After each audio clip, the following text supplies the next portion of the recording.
مولانا روم رحمۃ اللہ علیہ نے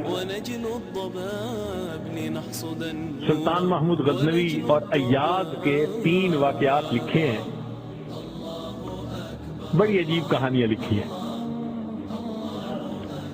فرماتے ہیں کہ سلطان محمود ایک نیک بادشاہ تھا، اس کے پاس ایک دیہاتی نوجوان آ گیا، اس کا تعلق دیہات سے تھا، تعلیم بھی نہیں تھی، کچھ ایسی تربیت بھی نہیں تھی، مگر بادشاہ کے دربار میں آ کے جب خدمت پہ لگا تو اس نے اتنی اچھی خدمت کرنی شروع کی کہ تھوڑے دنوں میں بادشاہ کی آنکھوں میں بڑا درجہ پا گیا، بادشاہ نے اپنے مقرب بندوں میں شامل کر لیا۔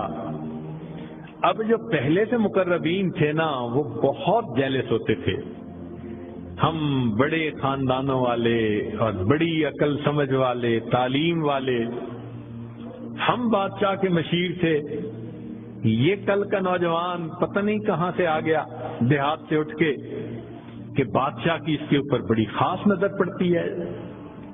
چنانچہ انہوں نے پروگرام بنایا کہ ہم بادشاہ سے موقع ملنے پہ بات کریں گے۔ انہوں نے بات کی کہ بادشاہ سلامت، جو محبت کی نظر اس کی طرف اٹھتی ہے وہ ہمارے اوپر نہیں اٹھتی، حسب میں ہم اچھے، نسب میں ہم اچھے، مال میں ہم اچھے، عقل میں ہم اچھے، لیکن محبت کی نظر اس کو جو مل گئی وہ ہمیں نہیں مل رہی۔ تو بادشاہ نے کہا کہ اچھا، میں کسی موقع پہ اس کا جواب دوں گا۔ اب بادشاہ نے کیا کیا کہ ایک پھل منگوایا جو بہت کڑوا تھا، کاشیں بنوائیں اور کاشیں ان سب لوگوں میں تقسیم کر دیں جو اعتراض کرنے والے تھے، اور ایاز بھی وہیں بیٹھا تھا، تو جس جس کو وہ کاش ملی اس نے منہ میں ڈالا، تھو تھو، بادشاہ سلامت بڑا بہت کڑوا، توبہ توبہ بہت کڑوا۔ سب نے اپنے منہ سے وہ پھل نکال دیا اور کہا کہ بادشاہ سلامت یہ بہت کڑوا ہے۔ تو بادشاہ نے جب ایاز کو دیکھا تو وہ مزے سے کھا رہا تھا، تو بادشاہ نے اس سے پوچھا کہ ایاز یہ کاش میٹھی ہے جو اتنے مزے سے کھا رہے ہو؟ اس نے کہا بادشاہ سلامت ہے تو کڑوی، کھاتے کیوں جا رہے ہو؟ اس نے کہا بادشاہ سلامت میرے دل میں یہ بات آئی کہ جس بادشاہ کے ہاتھوں سے میں زندگی بھر میٹھی چیزیں لے کے کھاتا رہا، اگر آج مجھے کڑوی بھی مل گئی تو میں اس کو واپس کیسے کروں؟ عمر بھر میٹھی چیزیں لے کے کھاتا رہا، آج کڑوی بھی مل گئی تو واپس کیسے کروں؟ کاش کہ یہ چیز ہمارے اندر آ جاتی کہ جس پروردگار کی نعمتوں سے ساری زندگی ہم انجوائے کرتے رہتے ہیں، اگر کبھی کوئی اس کی طرف سے آزمائش کی گھڑی بھی آ جائے تو ہم پھر شکوہ کیوں کرتے؟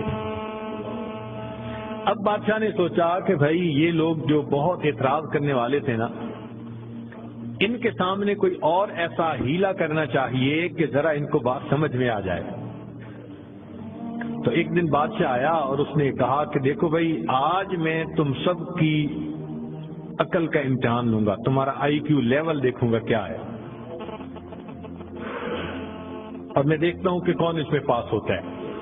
اب جب بتا دیا تو سب بڑے محتاط ہو گئے۔ بادشاہ نے ایک موٹا سارا ہیرا دکھایا، دیکھو یہ کتنا قیمتی ہے، کتنا چمکدار ہے، اور ایک ہتھوڑا بھی ساتھ دیا، اور پہلے کو کہا کہ جی یہ ذرا ہیرا جو ہے توڑ کے دکھاؤ۔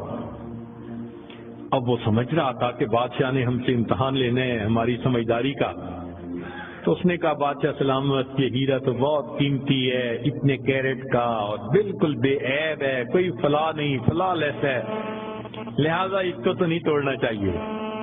بادشاہ مسکرایا، کہنے لگا ہاں بہت اچھا۔ تو وہ سمجھا کہ بھائی میں نے بادشاہ کو کنونس کر دیا، چنانچہ دوسرے کو دیا، اس نے بھی اسی قسم کی لاجک، تیسرے کو دیا، اس نے بھی لاجک، جتنے اعتراض کرنے والے تھے سب کو ہیرا ہتھوڑا دیتے رہے، وہ یہی لاجک دیتے رہے اور معذرت کرتے رہے، حتیٰ کہ بادشاہ نے وہ ہیرا ایاز کے ہاتھ میں پکڑایا۔ جب ایاز کو کہا ایاز اسے توڑو، ایاز نے اس کو نیچے فرش پہ رکھا، دے کے مارا ہتھوڑا اور اس کے ٹکڑے ٹکڑے کر دیے۔ اب جب اتنے قیمتی ہیرے کے ٹکڑے ہو گئے تو وہ تو سارے خوش ہو گئے، آج اس کا گنوار پن کھلا، اس کی جہالت کھلی، بے وقوف، کیا پتا اس کو یہ کتنی قیمتی چیز تھی۔ تو وہ ایکسپیکٹ کرنے لگے کہ آج تو بادشاہ اس کو دھکا دے دے گا دربار سے۔ تو جب ہیرے کے ٹکڑے ہو گئے تو بادشاہ نے اس کی طرف دیکھ کے کہا، ایاز تو نے ہیرے کے ٹکڑے کر دیے، اتنے قیمتی ہیرے کے؟ تو ایاز نے آگے سے سمپل سا آنسر دیا کہ بادشاہ سلامت، آپ نے مجھے حکم دیا تھا ہیرے کو توڑ دو۔ اب میرے سامنے دو آپشن تھی، یا تو اتنے قیمتی ہیرے کو توڑ دیتا، یا پھر میں انکار کرتا تو آپ کے حکم کو توڑ دیتا۔ میری نظر میں آپ کا حکم ایسے سینکڑوں ہیروں سے زیادہ قیمتی تھا، لہذا اس کو کم قیمت سمجھتے ہوئے میں نے آپ کے حکم کو نہیں توڑا، میں نے ہیرے کو توڑ دیا۔ تو بھئی جتنا ایاز کے دل میں بادشاہ کے حکم کا احترام تھا، کاش ہم بندوں کے دل میں پروردگار کے حکم کا ایسا احترام آ جاتا۔ ہم خواہشوں کو توڑ دیں، تمناؤں کو توڑ دیں، اپنی امیدوں کو توڑ دیں، ہم کبھی بھی حکم خدا کو نہ توڑیں۔ تیسرا واقعہ لکھا کہ ایک دن ایک معترض جو تھا وہ آیا اور اس نے کہا کہ بادشاہ سلامت، یہ جو آپ کا زیادہ ہے نا چہیتا ایاز، ہمیں لگتا ہے کہ یہ خزانے سے چیزیں چراتا ہے، ہمیں تو شک ہے۔ بادشاہ نے پوچھا کیسے ہے؟ اس نے کہا جی ایک جگہ کلوزٹ بنائی ہوئی ہے اس نے، اور یہ صبح و شام اس کلوزٹ کا دروازہ کھولتا ہے اور دیکھتا رہتا ہے اور تالا لگا کے چابی اپنے پاس رکھتا ہے، چابی کسی کے ہاتھ میں نہیں دیتا۔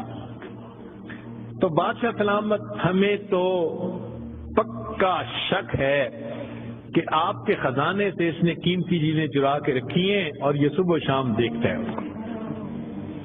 بادشاہ نے اسی وقت ایاز کو بلوا لیا، لوگوں کے سامنے پوچھا، ایاز تمہاری کوئی کلوزٹ ہے ایسی؟ جی۔ تالا لگا کے رکھتے ہو؟ جی۔ صبح شام کھول کے دیکھتے بھی ہو؟ جی۔ لاؤ چابی اس کی۔ ایاز نے چابی نکال کے دے دی۔ بادشاہ نے ایک آدمی کو بھیجا کہ جاؤ اور کلوزٹ میں جو کچھ پڑا ہے سب اٹھا کے یہ کہ لے کے آؤ۔ اب جب وہ گیا تو ایاز تو مطمئن کھڑا رہا، مگر معترضین بڑے خوش ہوئے، آج پکڑا گیا، آج سمجھ لگے گی بادشاہ کو یہ کیسا بددیانت انسان ہے۔ تھوڑی دیر گزری تو جو گیا تھا وہ تالا کھول کے کیا دیکھتا ہے کہ اس میں ایک پرانا سا لباس ہے اور ایک پرانا سا جوتا رکھا ہوا اور کچھ بھی نہیں۔ بڑا حیران ہوا، اس کو یہ صبح بھی دیکھتا ہے شام بھی دیکھتا ہے۔ وہ اس کو لے کے بادشاہ کے پاس آیا۔ بادشاہ سلامت، کلوزٹ میں یہ دو چیزیں تھیں۔ بادشاہ نے کہا ایاز بس یہی کچھ تھا؟ جی یہی تھا۔ ایاز یہ تو اتنی قیمتی نہیں کہ تم ان کو تالے میں رکھو اور صبح شام اس کو جا جا کے دیکھو۔ ایاز نے کہا کہ بادشاہ سلامت میرے لیے قیمتی ہے۔ پوچھا کیوں؟ کہ بادشاہ سلامت، جب میں پہلی مرتبہ آپ کی خدمت میں حاضر ہوا تھا، میں دیہاتی سا لڑکا تھا، یہ تہبند باندھی تھی، یہ کرتا پہنا تھا، یہ جوتا پہنا ہوا تھا، میں نے اس کو اپنے لیے پریزرو کر کے رکھ لیا۔ اب روز صبح اور شام میں دروازہ کھولتا ہوں، اپنے نفس کو مخاطب کر کے کہتا ہوں ایاز بادشاہ کے احسانات کو مت بھولنا، تمہیں جو اس نے رتبہ دیا تمہاری اوقات تو یہ تھی، تمہاری اوقات یہ تھی۔ میں صبح بھی اپنے آپ کو یاد دلاتا ہوں، میں شام بھی اپنے آپ کو یاد دلاتا ہوں۔ مولانا لکھتے ہیں کاش کہ یہ صفت اللہ ہمیں بھی عطا فرمائے، ہم بھی اپنے ابتدا کو دیکھتے، کیا حال تھا، کیا ہماری اوقات تھی، اور آج اللہ نے اپنی رحمتوں سے، نعمتوں سے، برکتوں سے کس طرح ہمیں مالا مال کر دیا، ہم بھی اپنی بنیاد کو یاد رکھتے ہیں۔ تو اگر ایک دنیا کا غلام اپنے مالک کے حکم کو اتنا قیمتی سمجھتا ہے تو ہم تو اللہ کے ویسے ہی بندے ہیں، غلام سے بھی ایک درجہ نیچے، ہم تو اللہ کی ملک ہیں، مخلوق ہیں اس کی۔ لہذا ہمیں چاہیے کہ اللہ رب العزت کے حکم کی عظمت کو سامنے رکھیں، ہمیشہ خیال رکھیں کہ حکم خدا کبھی بھی ٹوٹنے نہ پائے۔